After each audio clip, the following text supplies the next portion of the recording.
কোনো সন্তান যদি মা বাপের কবরের কাছে যাইয়া 3 বার সূরা ইখলাস পড়ে, 3 বার, এই 3 বার সূরা ইখলাসের সওয়াবের বরকতে কমপক্ষে 40 দিন মাতা পিতার কবর আযাব বন্ধ হইয়া থাকে। কতদিন? 40 দিন। মারে কোথায় দাফন করছেন? বাপরে কোথায় দাফন করছেন? অদুস্ত নিজের জন্ম দেওয়া সন্তানটা যে আপনার আগে মারা গেল, সন্তান এটারে কোথায় রাখি এসছেন?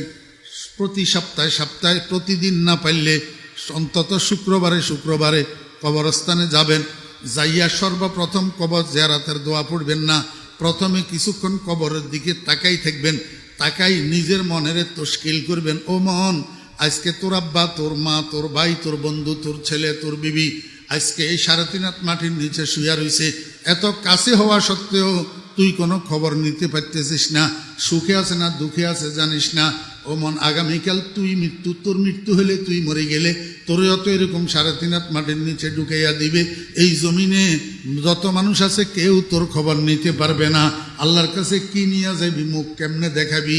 মুখ খোদা কো হ্যায় দেখা না একদিন, মুখ খোদা কো হ্যায় দেখা না একদিন, कब्र में होगा ठिकाना एक दिन, रूह रग रग से निकाली जाएगी, तू रूह रग रग से निकाली जाएगी, तुझ पे एक दिन खाक डाली जाएगी।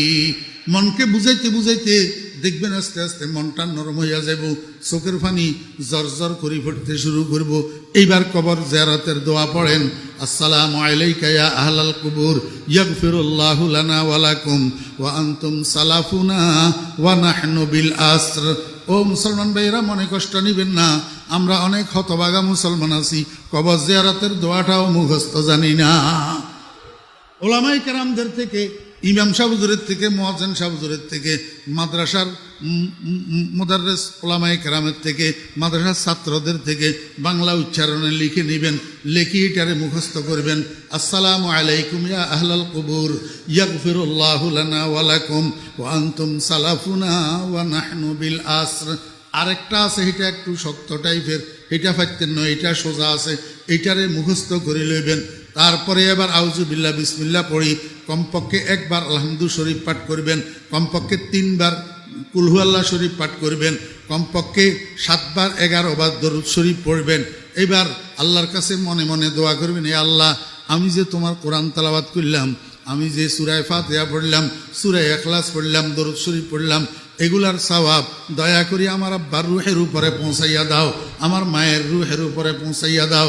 ও বেরা দোস্ত বাবেরা, কোন সন্তান যদি মা বাপের কবরের কাছে যাইয়া 3 বার সূরা ইখলাস পড়ে, 3 বার, এই 3 বার সূরা ইখলাসের সওয়াবের বরকতে কমপক্ষে 40 দিন মাতা পিতার কবর আযাব বন্ধ হইয়া থাকে। কতদিন? 40 দিন।